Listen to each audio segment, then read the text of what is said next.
Profit Scaling Podcast. I am here with my guest, James, today. Super excited to have him on. He went from selling cars, automotive, to actually becoming the best salesperson at his company, and then journeying into online business and creating everything from courses to ebooks to actually teaching top performers how to sell like he did. So welcome to the podcast, James. Super excited Appreciate to have it, man.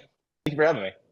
Absolutely. So I'd love to dive in just a little bit on your background in sales then. I think let's start there. How did you get so good? What did you start? What was your tricks?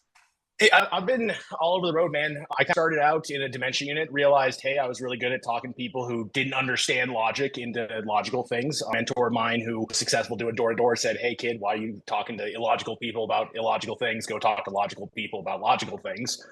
Started doing door-to-door solar, door-to-door roofing, pandemic hit, and then I really learned how to sell inside of people's home while installing cable and inside their business while installing internet. At the time, I was doing telecom, and there was a sales element there, and it was sink or survive. And I realized I could sell then, and rode that out, and then ended up in the automotive wave. And from there, like you said, starting a sales team, became a top performer where I was at, top performer with the brand, and it's just been a wild ride. And then I kind of zoom out, and I realized I've always been a salesman. Didn't know I was a salesman, and a lot of people who don't think they are can be. And it's just kind of a weird thing where sales is service, and not many people realize that. Yeah, absolutely. And that's what I think a lot of business owners, especially when they may have this idea or they may get into it, but it's like, if you are a business owner, you are in sales, period. That's it. So that's awesome that you figured out you had this little skill. And it sounds like you even teams and being able to coach people on how to sell also. Is that accurate? Or how do you think about that of actually coaching someone or trying to get them to become someone like you who are maybe naturally gifted, but how do you actually train people to do what you do then? It's almost the opposite. When I started, I wasn't great, and I just had good mentors. And it's one of those things where moved people move people. And people woke me up and made me realize what's out there. And then I come a younger version of myself in other people. And it's like, hey, if you understand a couple of these little things, we tweak a couple of those things, all of a sudden you're killing it too. And then you get them thinking the same ways, and all of a sudden stuff happens, man. I've had people where years ago we just were friends, and then all of a sudden they're out here killing it. Or, hey, you just got out of college, you've never had a real job, and then you just turn around, you wake up, and then this guy's making 10 grand in a month. It's insane. That's awesome. So talk to me a little bit about that of what did your mentors teach you? Can you remember who they were back in the day? When I got into it, man, ironically enough, Andy Elliott's a key one back when he was really small. Brad Lee, and it's a lot of these mentality things where it's like, if you just get your approach right, people are gonna be attracted to you. It's positive attraction and stuff like that. But if you're a human being in this weird post-pandemic world where nobody is, all of a sudden you're 6 steps ahead. And then you add in a couple of different ways to communicate with people, like negotiation and stuff like that. But that's an afterthought. If you're just a real human being, people are naturally going to be gravitated towards you. You just have good energy. No, absolutely. I think that's definitely in business in general. Whenever you're talking to someone or even just going to networking events, it's really about, it's like, do people find you, do they like to talk to you? Are you Absolutely someone who can actually, I don't know, hold a conversation and then genuinely help people out? So talk to me a little bit about that. That's awesome. It sounds like you were actually learning a lot from online mentors. I'm familiar with Andy and Brad Lee. So how did you take the information that they were giving you and then apply it in your job? So using the automotive example, when I showed up, there's old school car dogs, and they got their playbook that they locked you in a room and they taught you that. And that was enough to get you thinking, right? But then I reached out to some of these YouTube and online giants that seem unreachable. And if you have a good communication approach, they'll reach back out to you. And I was having real conversations with these guys, and they were giving me real actionable tips and tactical stuff. And then all of a sudden I turn around and it works. And in my specific story, twins who are directly tied with Andy, they are from my market, my area. They're from Denver. So I got tied up with them, and they just started giving me real actionable tips about, dog, I was in Denver, this is what we did. And it worked. Dang, that's awesome. So if you can go back, then what was it that worked for you? If you're going to go a little bit more tactical, and we can talk about automotive, because I just think that sometimes it can just apply to different industries too. What was it tactically that was working for you? So there's layers to it, right? If you sell yourself and then people like you, and then they like the entity you're with, your dealership or your brand, and then they like the vehicle, that's a home run. But a lot of times, if you check one of those boxes, they're still coming back, they're still getting something from you. Mm. And personally, with me, the whole do it with Huett thing, that was a dead end kind of joke because I was trying to figure out a personal brand, and then it took off. And then I had people that didn't know me or knew of me, and they just came up and started saying it to me, and then that started attracting more people. And stuff like that, it's those little 1% wins that just add up. Yeah, no, absolutely. So it sounds like you branded yourself also. That was an important aspect of it. Huge. Doing little things like giving people stickers, doing little things like social media giveaways, doing little things that are just free value back to people, because that's the thing. People just want to have a reason to be around you. And that could be your energy, that can be your attitude, it can be free stuff online. It depends. It could be humor stuff on the internet too. No, absolutely. So I'd love to hear a little bit about, it's like you went from the automotive industry and then you like into the online world, it sounds like. What was like the moment you were like, oh yeah, let me like turning into more of online business? So that one's really weird. So in the auto industry, there's an insane, in sales in general, there's an insane amount of turnover. And I was just seeing all these people coming through, and it's like nobody was waking them up. Nobody was reaching out to them because they didn't want it or didn't know how, or however that ended up. And the people that you did shake and wake up, all of a sudden they turn around and they're killing it. And it's like, that's a lot of people, man. And I pulled a couple friends that were asleep doing a different job, doing FedEx, or they were a college kid or whatever. And we kind of took them awake, and it's like, you can do this too. And they realized how easy it was. And then I just kind of sat there and I can limit myself with people that are at my dealership, people that are at my auto group, or people that I run into on the day to day. And then I just kind of started thinking bigger. And ironically, about a year earlier, I had a stupid TikTok go viral. I never used TikTok at all. And it was just me showing people how somebody got their car broken into because of the Kia Boys thing. And that blew up. And it's like, that made me realize the power of this if it's in an educational way and you focus it in the right direction. And I just started talking to people online. There are people halfway across the country at Volkswagen dealerships that are asking me like, man, how'd you get that little gold coin? And stuff like that. And it's like, dude, if you just want it, you put your head down, you're going to get it. And I'm nobody special, dude. As a kid, I was afraid to make calls like everybody else. So was that your, I guess it sounds like, walk me through your introduction to sales. It sounds like you cut your teeth on actually like going door to door and like doing door to door sales. And have you moved now? What's the similarities, I guess, between like in-person sales versus like online, or if you're on Zoom or even doing it like with the phones? Weird. Zoom's the middle. So like in-person sale, you have body language, you have real objects, and there's hopefully a like legitimate reason you're there. Door to door is tough because a lot of times it's just cold knocking.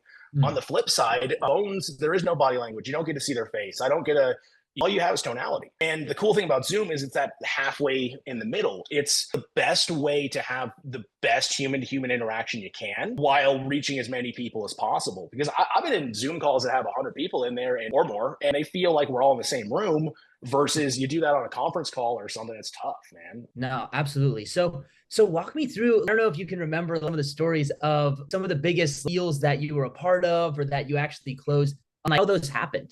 I was having this conversation with a friend a night or two ago, and most of them happen by accident. They're like, I don't want to say they're the deals that nobody else could make happen or like shouldn't have happened, but it's always these weird situations where it's just like the weirdest things lined up. I had a lady who was a flight attendant that had a really good stock win, and this was during the height of the used car market. She came in and got an electric Audi, and we happened to have a ton of profit in there. Came in, bought it, no questions asked, wrote a check for it, and that was, I think it was a 32,000 deal on. It was insane. More recent one, we had a really old G-Wagon, and it was beat up, it was in disrepair, and it was just a repeat customer that came in, liked it, and he was the guy. You know what I mean? And that's kind of like a personality thing. So a lot of times, like, best deals happen by accident, but if you aren't out there looking for them and you aren't out there making them happen, you're going to miss them. But then you look back and you're like, holy shit. And then it was a good deal. Yeah, absolutely. So that it sounds like just the importance of just putting yourself out there, whether it's on Instagram, TikTok, just branding in general, but like getting the exposure so people know about you. So when it's like, when a random thing comes in, it's like, well, they saw you somewhere. We're ready for the opportunity. And it's one of those things where it's all a numbers game. You're going to miss most opportunities, but if you just keep on swinging and you keep on having a good attitude, it's going to be infectious. People are going to come. And whatever your industry is, like automotive, it's phone calls. The fancy tech stuff, it's extra. But if you're doing online coaching, it's Zoom calls or it's just outreach in general. You just got to find what works in your little niche and just do the work. Cliche thing, dude. The 10x, do 10 times more work. Absolutely. So as you like, I guess let's get a little tactical of like, let's say it's like a lot of times where our audience is like B2B business owners, they have a business and like still doing sales, or they may have a sales team that they're coaching themselves. What would be like top 3 things that they need to focus on to like drive sales for their company? For sure, tonality, because if you are just out there doing robotic calls, you're going to catch people, and yes, you will make sales. But if you listen to yourself, and if you wouldn't want to listen to yourself, man, then don't sound like that on the phone. And a lot of my coworkers, I walk by and they just sound like zombies, and it's like, dude, no, stop that. And going along with that, like, tonality is in pattern interrupts, man. I want to do things that throw people off. You want to ask weird questions. You want to ask stuff that is advancing the sale, but it's not what they're expecting. And all of a sudden they're like, oh, well, that is a good question, man. And then it moves it forward, especially if you have like gatekeepers in like business to business dealership. We got calls like that all the time. And it was always the guy that said something funny that got through to the manager. Do you have any lines like curiosity or lines like that you would use for it, or that you've heard, or like, oh, that's a one that got me or that I used to use? Oh man, a lot of the ones are ones that just kind of snuck by. But it was usually the guy that just cuddled with you. Hey, you get these calls all the time. So I just want to, front with you. And then they slide in a joke. You can kind of tell who you are on the phone.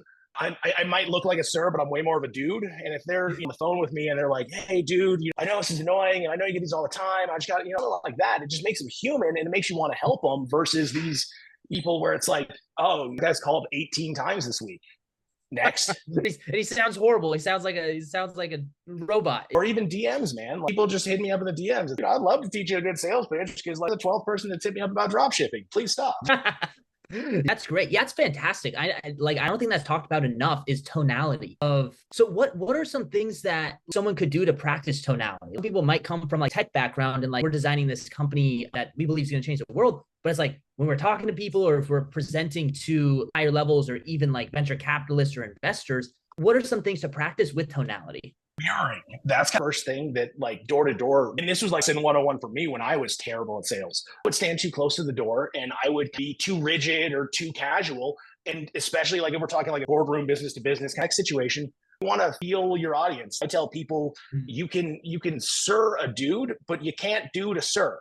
And you want to feel that out. And it's like, if they start to loosen up with you and they start to like you, they start to laugh, if you can touch them, you can move the deal forward.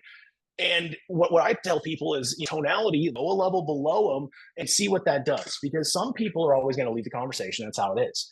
And some people in a sales situation, if you're trying to lead the conversation, go a level above, go a level below. And then all of a sudden you're going to lead them where you need to go. And especially if they get mad. If they get mad, there's kind of ways to do it. You do the opposite. You don't get mad and you just kind of calm them down. Or you get absurdly upset with them and then they can't be mad. So it's stuff like that. If you can handle tonality, you can get through any situation. And that's what the Dimension unit taught me. So if you can give people that level of service, you can sell them anything. That's fantastic. That's so good. Just matching, mirroring, but then just taking them to different places to keep it moving forward. So what about, because I know like a lot of times it's just repetitions, putting the numbers. People have heard this, but what is like when you're just in like sales slump? I don't know if you've experienced that before. Like, sure, some team has, but like, how do you get out of that? Really good ways are like if somebody else has like half deal or something that's almost there, it just gets you alive. Even if you aren't even getting a commission off of it, just help them with something. In automotive, or for example, take the car to detail, print out paperwork for them. Just do something to get your brain engaged on the right path that can wake you up. Days off for salespeople are sketchy because too many of them can ruin your brain in a bad way. But if you're burnt out, you need some time off, man. And it's like, there's a fine line between those two things, but like, just need to do a pattern interrupt on yourself. There it is. That's a good one of just like, if you're in that, if just, you need to snap out of it quickly, of either from what I'm gathering, just basically the meta of it is like, either do something that's going to move something forward. Whether it's helping someone else, helping like previous client, or like contributing to another deal. And then that'll automatically be like, I don't know, just kind of rewire you, or just. It's like writer's block. You need to just start writing on the page. And it's like, as a salesperson, if you can just do something to get your brain going through the right steps, that can take over. Or on the flip side, just do something that shakes yourself up. It could be working out. It could be a day off. It could not be a day off. It could just be going out there making 100 cold calls and just getting the next deal, man. It just depends on who you are. That's great. So when it comes to transitioning, I know we talked a little bit about you creating like a course or ebook. What was that going from like sales to now you're like doing creation or like doing like education? What was that transition like for you? To me, it's just putting down what I've been coaching people and telling people, because I have little things I say, I jokingly call them like Huettisms. And it's like, if I put them down, they can reach more people. And in that way, all the best stuff that I've read, all the best stuff that's made me who I am has been in the same format. And every couple of years, there's got to be a software update, and you got to cut in what you've learned, because post-pandemic and people now are way different, dude. Gen Z, millennials, whatever you want to call them, as we're all getting older, it's different than a lot of these older sales methods, because we don't like sales, but at the same time, we're very social and we like to flock to the right thing. So it's tough. Absolutely. And that's what I just know. It sounds like just knowing who you're talking to, whether it's like using sir, using dude, use that to your advantage of just like know who you're talking to, know what they like.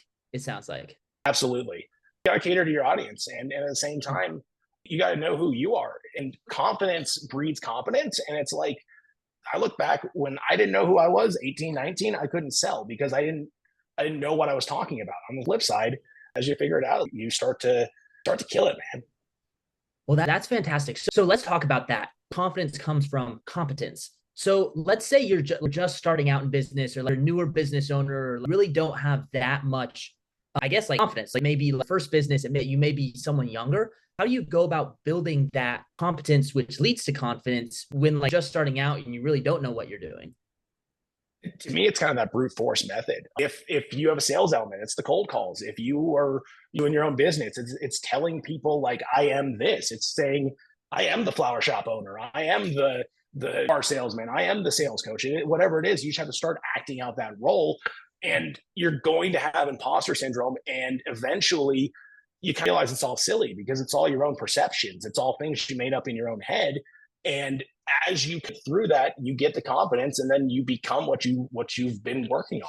Absolutely. No, I think the brute force of just like, hey, you just got to get in the reps. If you don't have the reps, of course you're not going to be competent unless you're super, super lucky, which is super rare. And then I'd love to transition more towards like experienced business owners or ones with a team, and they may have a sales team under them, but they may be underperforming. Like they crushed it at sales, but their team just can't seem to do as good of a job. So how do you go about like transitioning from you doing it to like need your team to be performing now? It's a culture thing.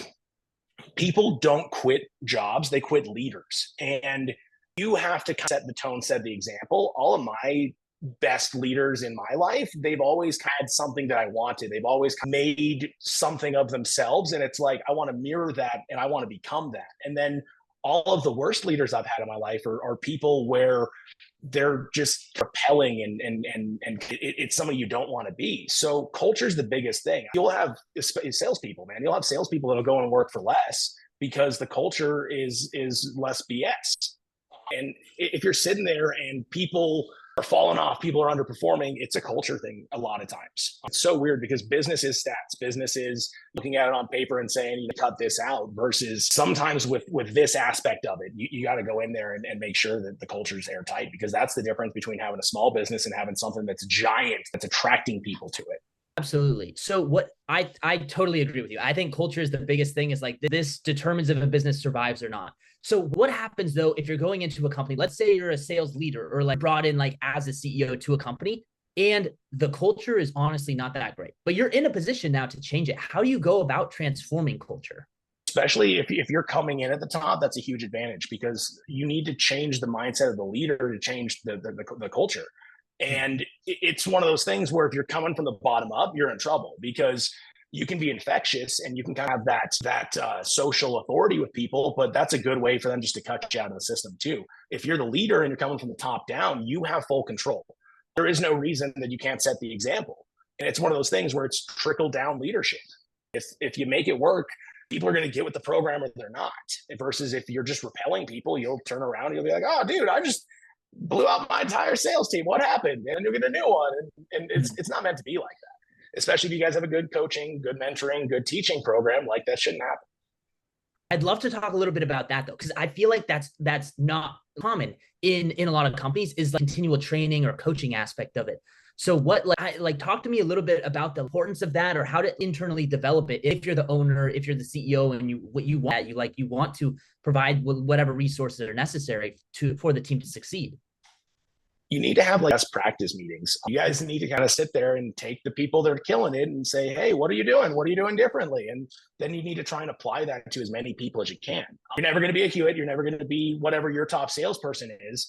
And they're never going to be able to 100% replicate other people, but you want to figure out what works. And then you want to leverage the hell out of that, man. I'm there. You want to have outside mentors that have been where you want to be in your industry, ideally. But if you're small business and you're doing something weird, it could just be somebody that's ran a successful business or done something weird themselves.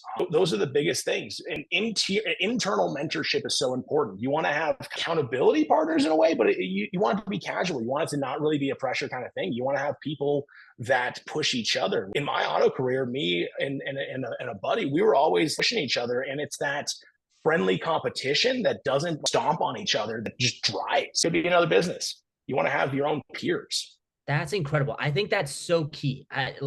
That's worth repeating again of like having that accountability person because competition, especially I'm a pretty competitive person too. I think naturally business owners like in business, sales especially, there's that competitive aspect, but doing it in a way that like drives both people forward instead of like combative of like, there's only so much. So I guess you talked a little bit about it, but how do you make sure it stays competitive yet like, we're all working towards the same goal versus like we're competitive and like becomes just like hurting like each other basically? It's all internal, brother. It's all inside of you. It's one of those things where I can look at the relationship I'm thinking of, and I made it that way for me because I always compete with myself. I always think they're about what I'm doing. And then there's somebody else that's in the same area.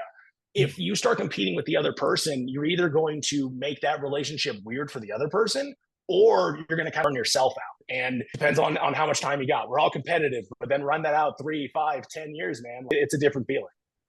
Absolutely. I think that's so good. The bettering of oneself always leads to the betterment of like the business, the team, your career, everything. For us competitive guys, man, call it what it is. You got to beat yourself up. You just got to, and you got to tear yourself down too. And then you got to build it up to the next level. So a little bit about that. I love that because it goes into like humility of it, of just like, hey, I'm not there yet, but I know I can be and I want to be there. And I think this goes into like mentorship and like learning just in general is humbling oneself to it's like, I may not know this. I need some outside counsel. I need someone who's been there and to actually show me the way. So I know you talked a little bit about your mentors, but how do you go about like mentoring other people or like mentoring in general, even if it's not like sales, but mentoring other people on your team? And it may not be like in your same craft, but you still need them to perform. I'm speaking more in terms of like if you're a business owner and you have like a marketing person, you may not be doing marketing, but you still need to mentor them and like coach them. It's all about signposting.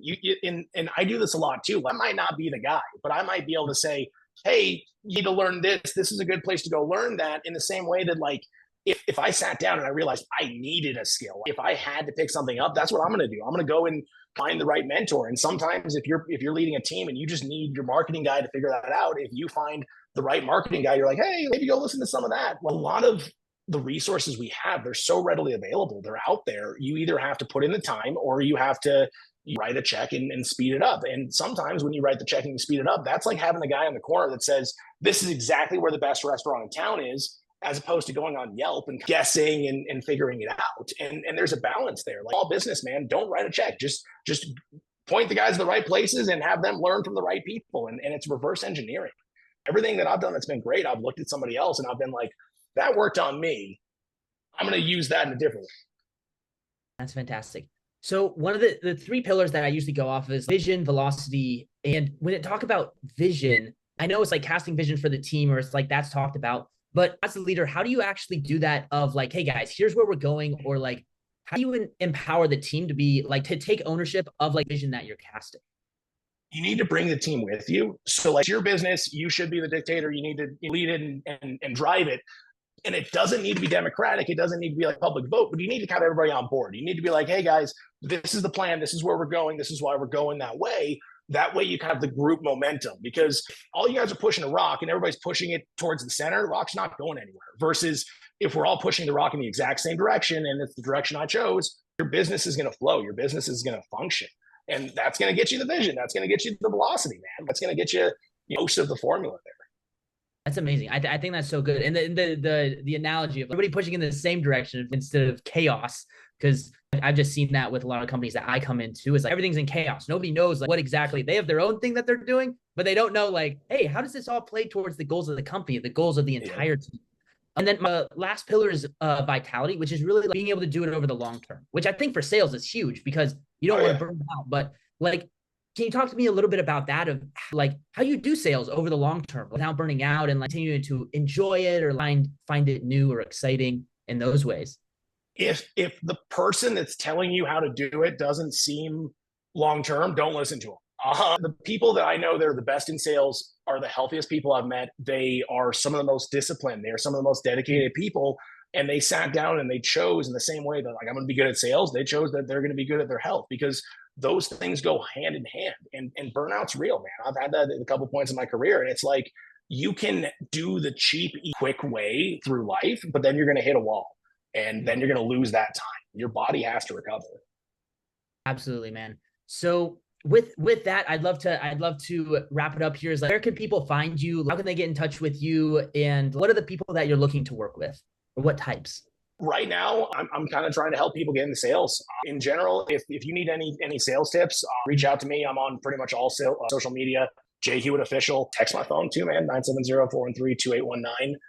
Right now, young sales professionals, people that mirrored me a couple of years ago, small business. If you guys need tips, business professionals, if you guys aren't on tap with the sales, reach out to me. It's tough, and right now, my direction is just helping people get through some of the humps that I got through. Fantastic. So guys, for you that are listening up or watching this, just go. If you are in any type of capacity in sales, you are a business owner. So contact James here. And he, again, amazing guy. Like you've heard, just immense value on today's episode. And all his socials will be linked below. And super excited. It was a pleasure having you, James.